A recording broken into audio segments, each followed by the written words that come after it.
ვაგრძელებთ პირდაპირ ეთერში მუშაობას და წარმოგიდგენთ ჩვენს მეორე სტუმარს, ეს გახლავთ ბატონი გიორგი ლილუაშვილი, პარტია საქართველოს თავმჯდომარე. მოგესალმებით ბატონ გიორგი, დიდი მადლობა მოგზაურობისთვის. მოგესალმები ტელემაყურებლებს, დიდი მადლობა რომ მომეწით საშუალება რომ მიმართო ჩემს ამორჩეველს და გავაცნო ჩვენი პარტიის, ასე რომ ვთქვათ, სამომავლო გეგმები. ბატონ გიორგი, თქვენ პირველად ხართ საარჩევნო ფორმატში ჩვენთან სტუდიაში სტუმრად და ამიტომაც მოგცემთ საშუალებას, რომ ძალიან მოკლედ კიდევ ერთხელ უთხრათ მაყურებელს და თქვენს პოტენციურ ამომრჩეველს, რისთვის უნდა დაგიჭიროთ მხარი, რას თავაზობთ მათ, რა ღირებულებებზე დგას თქვენი პარტია?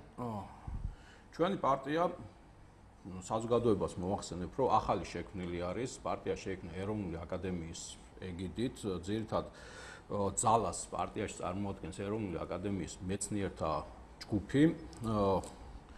მიზანი გახლავთ, რომ ჩვენს ქვეყანაში განხორციელდეს ეროვნული ღირებულებები და ეროვნული ღირებულებებით ერთიან ევროპულ სახლში შევიდეს საქართველო. ანუ ძირითადი მიზნები ჩვენი პარტიის არის ეროვნული ღირებულების წინა პლანზე წამოწევა და შესაბამისად ის პრობლემები თუ რა პრობლემებიც არსებობს ქვეყანაში საზოგადოებას გავაცნოთ და თხოვთ საზოგადოებას რომ ამაში მხარი დაგვიჭიროთ. ეს უმთავრესი პრობლემა რაც არის ჩვენს ქვეყანაში, ეს არის განათლების პრობლემა. ჩვენი მიზანი არის რომ განათლებული საზოგადოება ჩამოყალიბდეს საქართველოში რეალურად მიეხედოს განათლების სისტემას, შეიქმნა სისტემა, იმიტომ რომ დღეს საქართველოში სისტემა არ არსებობს, რაც არის ეს ინერციით მიმდინარეობს დღეს, იმიტომ რომ არ შეიძლება პირდაპირ გზავნეთ ბატონო გიორგი, რა ალტერნატივას თავაზობთ განათლების პოლიტიკის მიმართ? ქართული ეროვნული განათლების სისტემის შექმნას. და რას გულისხმობს ქართული ეროვნული განათლების სისტემა? 2015 საკმაოდ მძიმე წელი იყო, თუნდაც თბილისის სახელმწიფო უნივერსიტეტისთვის გვახსოვს აქციები. მე გახდით ერთ-ერთი კანდიდატი, როდესაც ჯავახიშვილის უნივერსიტეტის რექტორის არჩევნები იყო, მომზადებული ჰქონდა უზარმაზარი პროექტი, თუ როგორ უნდა განვითარდეს საერთოდ სახელმწიფო უნივერსიტეტი, რა მიმართულებები უნდა წარიმართოს იქ და როგორ უნდა მუშაობდეს საერთოდ. სამწუხარო ის არის, რომ დღეს დაუსაქმებელია ჩვენი მოსახლეობის უმეტესობა. ეს დაუსაქმებლობა გამოწვეულია ზუსტად იმ პრობლემებიდან, მაგალითად ჩვენი მოსახლეობის უმეტესობა უმაღლესი განათლების მფლობელი არის. გააჩნიათ უმაღლესი განათლების დამადასტურებელი დიპლომები, მაგრამ არაერთი, კი ბატონო, მაგრამ სამწუხარო ის არის, რომ თავისი პროფესიით ვერ სარგებლობენ, ვერ იყენებენ ამ თავის განათლებას და სახელმწიფო ვალდებული არის დაარეგულიროს ეს საკითხები, აუცილებელი არის სახელმწიფოში ტექნიკური სწავლება უფრო კვეთრად გაიზარდოს, უფრო მეტი ტექნიკური სასწავლებლები შეიქმნას და მოსახლეობას მიცეს იმის საშუალება. იყო ინიციატივები სწორედ პროფესიულ სწავლებასთან დაკავშირებით. პროფესიულ სწავლებასთან დაკავშირებით საქართველოში არის სულ რამოდენიმე პროფესიული სასწავლებელი, მაგრამ ეს არ არის საკმარისი. ჩვენი დაუსაქმებლობა ზუსტად არის პირდაპირ პროპორციული ჩვენი უმაღლესი განათლებისა და ტექნიკური სასწავლებლების არსებობასთან დაკავშირებით. ბატონო, აქ კითხავთ, მოდით ამოვიკითხავ.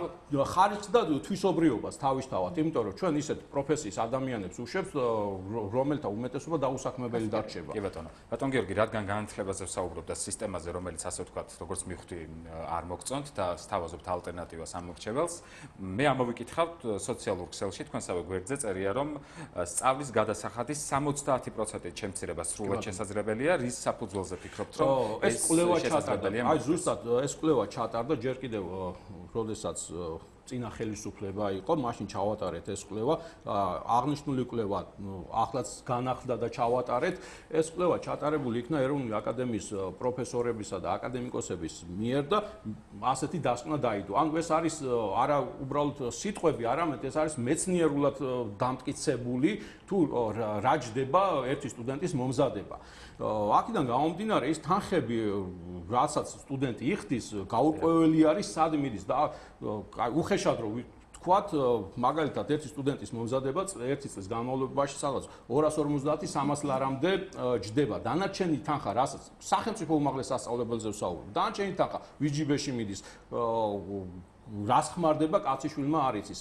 ანუ ამ 250-300 ლარში არის გათვლილი სუნთლიანად თავისი პედაგოგების ხელფასი, ტექნიკური ბაზის მოწყობა და ასე შემდეგ. ანუ სახელმწიფოს არ აქვს დადგენილი რეალურად თვითონ რა უჯდება. ერთი სტუდენტის მომზადება. ამიტომ ჩვენ ეს კვლევა ჩავატარეთ, ჩვენი კვლევის შედეგად მივიღეთ ეს შედეგები. ამიტომ ამას სერიოზული მნიშვნელობა აქვს და ჩვენ როდესაც პროექტს ვადგენდით, აი ზუსტად ამ თანხის, რაც რეალურად ჯდება სწავლის გადასახადი, სახელმწიფოს თავისუფლად შეუძლია რომ დაფაროს ეს თანხა, არ შეიძლება ქვეყანაში ყველა სტუდენტი იყოს სწავლის გადასახადის გადაუხდელობის გამო განთავისუფლებული და უცოდინრობის გამო არც ერთი. აქ უნდა შეიცვალოს შეფასების კრიტერიუმები, აქ უნდა შეიცვალოს თავად მიდგომა განათლების სისტემისადმი. სისტემა უნდა ჩამოაყალიბოს. ჩვენ არ გვაქვს სისტემა, კიდევ ვიმეორებ, ეს ინერციით მიდის, რაც იყო ადრე, საბჭოთა პერიოდში რაც იყო, ის მიდის ინერციით დღეს. ბატონ გიორგი, გასაგებია თქვენი პოზიცია განათლების სისტემასთან დაკავშირებით და ამ სფეროსთან დაკავშირებით, თუმცა რა არის კიდევ გაწერილი თქვენს პროგრამულ პრიორიტეტებში? ძლიერი საშუალო ფენა. არავინ არ საუბრობს ქვეყანაში საშუალო ფენასთან დაკავშირებით. ჩვენ ფაქტურად მოვსწრეთ საშუალო ფენა. საშუალო ფენას, რომელსაც უნდა ეყრდნობოდეს სახელმწიფო. სხვანაირად სახელმწიფოს ვერ ავაშენებთ. თუ არ იქნება საშუალო ფენა სახელმწიფოს საუბარი ხომ არ არის ბატონო? არა, საუბარი არ არის საუბრობთ, მეორეა რაკმედითი ნაბიჯები გადაიდგმება იმისთვის, რომ დაუშვათ გამდიდრდეს ის საშუალო ფენა, იშოვოს ცოტა მეტი. გაჩნდეს ზოგადად საშუალო ფენა. ელემენტარულს გეტყვით, ანტი, იმიტომ რომ ან მაღალზე საუბრობენ, ან დაბალ სოციუმზე. ანუ არის დაბალი და მაღალი. აი დაუშვათ გეგმა. სულ მუდმივად გვესმის ამ საწარმოებთან დაკავშირებით ხშირ შემთხვევაში უკვე იუმორითაც საუბრობენ ადამიანები, რომ მუდმივად გვპირდებიან, არ იქნება, სად არის, სად ავსაქმდეთ, რა გავაკეთოთ. მარტივად გეტყვით. ამ შემთხვევაში თქვენ როგორი ხედავთ? ანტიმონოპოლიური სამსახურის შექმნაზე არც არავინ იღებს ხმას. თუ მონოპოლიზირებული იქნება ერთი ადამიანის ხელში მთელი ეს ეკონომიკური ბაზა, შესაბამისად იქ საშუალო ფენა ვეღარ წარმოიშვება. ჩვენ თუ არ შევუწყებთ, ჩვენ რომ ახლა მონოპოლიზებულია. კი, რა თქმა უნდა. მონოპოლია არის, ანტიმონოპოლიური სამსახური უნდა შეიქმნას, აუცილებელი არის. ეს სასიცოცხლო მნიშვნელობის სამსახური არის ეს და უნდა შეიქმნას აუცილებლად. რაც სწრაფად შეიქმნება, მით უკეთესი იქნება ჩვენი ქვეყნის გადარჩენისათვის. შიდა წარმოება უნდა განვითარდეს. ახლა საუბარი არის საზღვრების გახსნაზე. საზღვრები რო გავხსნათ, რა უნდა გავიტანოთ? ბევრს აქ აი წყალს გავიტან, წყლით ვიცხოვრებთ. ეს არის სოფლის მეურნეობის სამინისტროს მიმართეთ. ხოვნით მოეცა ინფორმაცია სასოფლო სამეურნეო წარმოება, რაც არის ჩვენს ქვეყანაში. ნუ იქ გვითხრეს, რომ სტატისტიკურადო ჩვენ რაც გაგვაჩნიათ, იმას მოგაწვით. ახლა რაც არ გააჩნიათ, რაც მომაწოდებენ, მაგრამ ეს როდესაც გადავხედეთ, დავამუშავეთ ჩვენი ქვეყნისთვის ერთი თვის მარაგიც არ არის სასოფლო სამეურნეო პროდუქტი არის. დანარჩენი პროდუქცია შემოდის უმთლიანად საზღვარგარეთიდან. იქიდან შემოდის და აქედან რა უნდა გავიტანოთ? ჩვენი ბაზარი არის ცარიელი ფაქტიურად.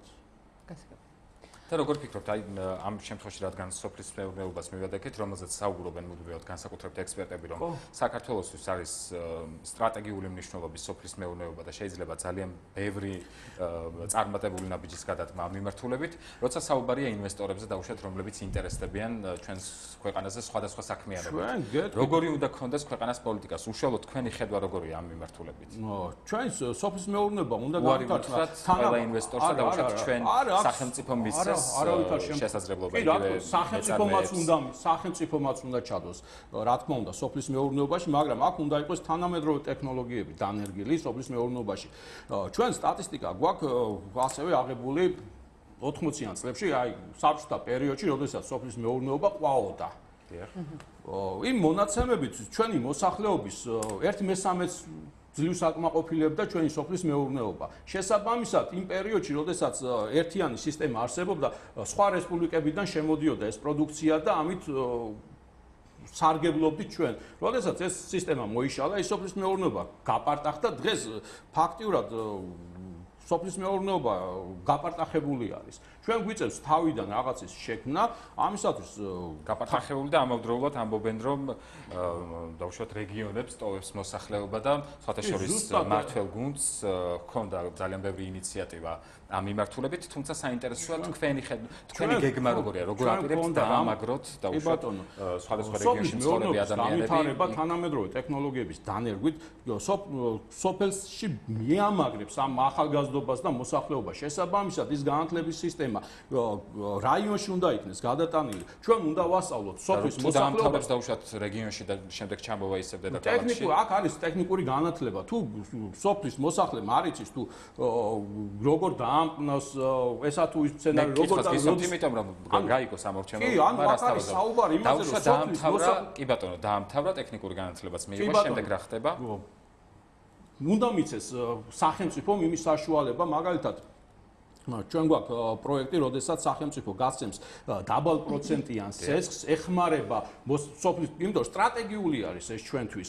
ეს არის ჩვენთვის აუცილებელი მიმართულება და სახელმწიფო უნდა გაიღოს გარკვეულის. იყო საუბარი, რომ მაგალითად მილიარდი ჩადეს სოფლის მეურნეობაში. სოფლის მეურნეობაში მილიარდი კი არ ჩადეს, ჩაიდო ვაუჩერებში, იმ ვაუჩერებით ისევ იმ ადამიანის მაღაზიებიდან იყიდეს ის პროდუქცია და ფაქტურად მოხდა ფულის გათეთრება. თუმცა ფისკალონი ალბათ გექნებათ წაკითხული, რომელიც იყო ინიციატივა მართველი გუნდის და ამ ხრივ ძალიან ბევრი შეღავათია გათვალისწინებული იმ ადამიანებისთვის. შეღავათი გაკეთდა, მაგრამ რეალური შედეგი რა მივიღეთ. ანუ როდესაც რაღაცას გეგმავ, ის არ შეიძლება მარტო ერთი მიმართულებით. ეს არის კომპლექსური მიმართულება უნდა იყოს. აღებული და კომპლექსურად უნდა მოხდეს. სწორედ ასეთია იქ საუბარია შეღავათებზე, საუბარია მარტო შეღავათებზე არა, უნდა ვასწავლოთ. უნდა ვასწავლოთ თუ არის ის ადამიანმა რა გააკეთოს, როგორ მოიყვანოს, რა მოიყვანოს და შემდგომ ის პროდუქცია, რასაც მოიყვანს, არ მოეხმარეთ გადამუშავებაში და შენახვაში, ჩვენ ეს პროდუქცია გვიფუჭდება, ახლა ატმის მოსავალი ქონდათ, გაუფუჭდათ, მანდარინის მოსავალი ქონდა, ვერ გაიტანეს, გაუფუჭდათ. თუ ის არ გადამუშავდა და არ მოხდა მისი შენახვა და შემდგომ ანუ კვალიფიციური კადრების დეფიციტია ამ სფეროში და სწორედ ამიტომ ჩნდება ეს პრობლემა. დეფიციტიც არის და ამასთან ერთად ის საშუალებები არ აქვს სახელმწიფოს გაღებული, რომ შეიქმნას გადამამუშავებელი საწარმოები, შეიქმნას მცირე საწარმოები, რომლებიც დაეხმარება ამ მოსახლეობას თავისი მოყვანილი პროდუქციის შენახვაში. ჩვენ შეიძლება მოვიყვანოთ პროდუქცია, მაგრამ იმას შენახვა ჭირდება, მოვლა ჭირდება და ასე შემდეგ. ჩვენს ქვეყანაში რატომ უნდა შემოდიოდეს სხვა ქვეყნიდან ხილის ჩირი? ელემენტარული საკითხები არის. ახლა დანარჩენს გასაგებია ბატონო, თქვენ ბრძანეთ საუბრის დასაწყისში, რომ თქვენი პარტიის ძირითად ნაწილს წარმოადგენს მეცნიერთა ჯგუფი, რომელიც სწორედ სათავეში ჩაუდგა იმას, რომ შექმნილიყო პოლიტიკური პარტია. კი ბატონო, გასაგებია თქვენ ალბათ ძალიან დიდი გამოცდილება გვაქვს სწორედ ამ მიმართულებით, თუმცა ნაკლები პოლიტიკური საქმიანობის კუთხით. როგორ ფიქრობთ, როგორ შეძლებთ, რომ აი ეს მნიშვნელოვანი საკითხები, რაც სწორედ ახლა საუბრობდით, რაც ნიშნავს იმას, რომ საკმაოდ დიდია და თქვენ ახსენეთ, რომ ჩვენ ახლად შექმნილი პარტია ვართ და ამდენად საინტერესოა თავად როგორი მოლოდინი გაქვთ, იმიტომ რომ ასე ვთქვათ, არის რამდენიმე მძლავრი პარტია, არის ახლად შექმნილი პარტიები, რომელთა შესახებაც მხოლოდ საზოგადოებრივი მაუწყებლის მეორე არხზე აქვს შესაძლებლობა არაკვალიფიციურ სუბიექტებს გაეცნონ და ამდენად თქვენი მოლოდინი სამწუხარო არის, როდესაც ჩვენ არ გვეძლევა საშუალება საზოგადოებას გავასწროთ სრულფასოვნად ჩვენი გეგმები, ჩვენი პროექტები. თუმცა საზოგადოებას მივაწვით იმ ინფორმაციას, რომ ჩვენი ცდა არის იმის, რომ მოსახლეობიდან წარმატებული კადრები წამოვიყვანოთ, რომლებიც მაჟორიტარებად იყრიან კენჭს. მაგალითისათვის, მაგალითად ერთ-ერთი კანდიდატი ჩვენი არის თამარ გავაშელაშვილი, ქალბატონი შეზღუდული შესაძლებლობის პირი არის. როდესაც კანდიდატად ვაყენებდით, მისი განცხადება იყო, მე გადაადგილება არ შემიძლია და მაჟორიტარ დეპუტატად როგორ შევძლებ მოსახლეობას გავაცნო. მაგრამ საქმე იმაში არის, რომ ეს ქალბატონი თავისი აზრით, თავისი გონით იმდენად აზროვნებს და იმდენად შეუძლია, რომ იმ რაიონს დაეხმაროს, რომ ჩვენ გადავწყვიტეთ, რომ ეს ქალბატონი ყოფილიყო მაჟორიტარი. თერჯოლის რაიონზე ვსაუბრობთ, მე კონკრეტულად. ქალბატონი გამოცემს საბავშვო პოეტი არის, ლექსებს წერს, წიგნებს გამოცემს და ეხმარება თავისნაირ შეზღუდულ შესაძლებლობის პირებს გარკვეულ დახმარებებსაც უწევს. და ასეთი ადამიანები უნდა მოვიდნენ პოლიტიკაში, იმიტომ რომ ამ ადამიანებს, როდესაც უჭირთ ამათ აქვს გამოსტილი. ეს გასაგებია ბატონო გიორგი. გამოსტილი აქვს თავის თავზე რეალურად თუ რა ჭირდებათ. როდესაც ადამიანი მოდის და მათ ესაუბრება, ამას გაგიკეთებ, იმან არ იცის რეალურად რა ჭირდებათ მათ. დანარჩენი არის პოპულიზმი. რადგან მაჟორიტარებზე ჩამოვარდა საუბარი, მაგრამ აქვე უთხარით ამ მრჩეველს სად იბრძოლებენ თქვენი მაჟორიტარი დეპუტატობის კანდიდატები რომელ რეგიონებში? ჩვენთან მიმდინარეობს მოლაპარაკებები, გვინდა რომ ყველა რაიონში დავაყენოთ მაჟორიტარები, პირადად მე რესურსი? კი. მედის უბრალოდ იყო საუბარი რომ დღეს ის დრო არ არის, როდესაც ზეწოლა არ ხორციელდება. სამწუხაროდ ზეწოლა ხორციელდება. სამწუხარო არის, მაგრამ ეს ზეწოლა ხორციელდება. ვისი მხრიდან ხორციელდება ბატონო გიორგი ზეწოლა და უშუალოდ კონკრეტულად გითხარით რა ტიპის ზეწოლაზე საუბრობთ? მაგალითად იყო მე ახლა კონკრეტული ესენი არ მინდა დავასახელო, მაგრამ იყო რამოდენიმე კანდიდატზე ჩვენი რაიონის ჩვენი პარტიის რა ტიპის ზეწოლაზე საუბარი? რომ მოეხსნათ თავიანთი კანდიდატურები. ფსიქოლოგიურ ზეწოლაზე იყო საუბარი? ჯერჯერობით ფსიქოლოგიური ზეწოლა განახორციელეს.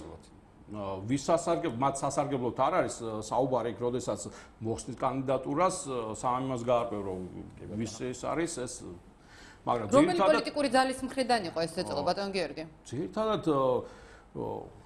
მართველი ხელისუფლებიდან ხდება ეს ყველაფერი. იმიტომ რომ მართველი ხელისუფლებაა ვალდებული გააკონტროლოს მსგავსი შემთხვევები და რა მოიმოქმედეთ თქვენ საწინააღმდეგოდ?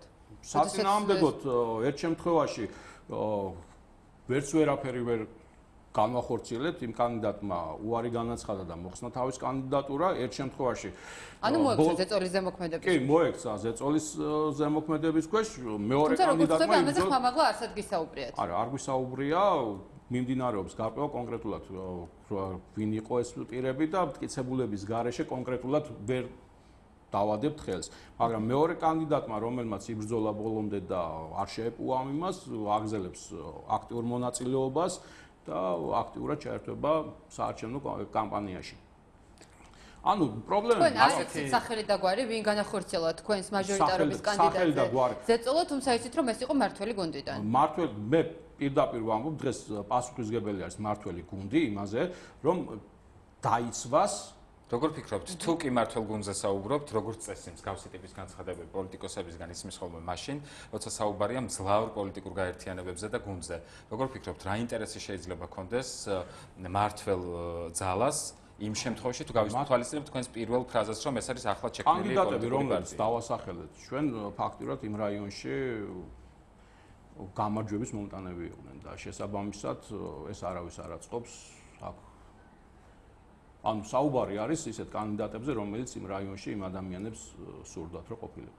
კი ბატონო, დაახლოებით წუთ ნახევარი გვაქვს ჩვენ საუბრისთვის, ამიტომ მოგცემთ შესაძლებლობას უკვე თავად მიმართოთ ჩვენს მაყურებელს, ბუნებრივია, ვისაც აინტერესებს მოიძიოს თქვენი პროგრამა საინტერესო, იმიტომ რომ ჩვენ გავიჭირდა, როცა მუშაობდით გადაცემაზე, მხოლოდ სოციალურ ქსელში შეიძლება კონკრეტული დაუშვათ აი განათლების მიმართულებით, მაგალითად გავეცანით ჩვენც და სწორედ აქედან გაჩნდა ის კითხვები. სად მოიძიონ ინფორმაცია? საქართველოს ეროვნული აკადემიის ვებგვერდზე არის ჩვენი პროგრამა თავიდან ბოლომდე გაწერილი. www.siak.g თავისუფლად შეუძლიათ ჩვენ პროგრამას გაეცნონ ჩვენი ამომრჩევლები. რაც შეეხება იმის გამო, რომ პარტია ახალი დაფუძნებულია, დაფინანსება ჩვენ არ გაგვაჩნია, საკუთარი საიტის შექმნა ჯერჯერობით არ გვიხორციელებია, მომავალში აუცილებლად გვექნება და მოსახლეობას ვეტყვი და მიმართავ, რომ რეალურად ქვეყანას უნდა მართავდნენ და უნდა ემყარებოდეს ქვეყნის მართვა მეცნიერებას. თუ არ იქნება მეცნიერული გაანგარიშებები და მეცნიერულად არ იქნება გათვლილი, თუ რა გვჭირდება, როგორ გვჭირდება, რა რესურსი გაგვაჩნია, ჩვენ ქვეყანას ვერ მართავთ. ამიტომ მოსახლეობას ვთხოვთ, რომ მაქსიმალურად მხარი დაგვიჭირონ და არჩევნების დღეს, როდესაც მივლენ საარჩევნო უბანზე, საქართველოს დაუჭირონ ხმა და მხარი დაუჭირონ საქართველოს. დიდი მადლობა. დიდი მადლობა. დიდი მადლობა და წარმატებას იმედია კიდევ ექნება საშუალება საზოგადოებაში. კი, 23 სექტემბერს თქვენ გეკნებათ იმის შესაძლებლობა, რომ მოგწონდეთ და სწორედ ჩვენ სტუდიაში ისაუბროთ თქვენთვის და ამ მრჩევლისთვის მნიშვნელოვან საკითხებზე. დიდი მადლობა. ძალიან დიდი მადლობა მომავალ შეხვედრამდე. ჩვენი სტუდიის მეორე ბლოკის სტუმარი იყო პარტია საქართველოს თავმჯდომარე ბატონი გიორგი ლილუაშვილი. უკვე კვალიფიციურ სუბიექტებთან დაუბრუნდებით პირდაპირ ეთერში. ჩვენი სტუმრები იქნებიან საარჩევნო სუბიექტი მრეწველობა გადაარჩენს საქართველოს წევრები ეკონომისტი თამილა შაბაშვილი და იურისტი ირინა შხენკელი. დაგველოდეთ არ გადააცვათ უყურეთ მეორეებს.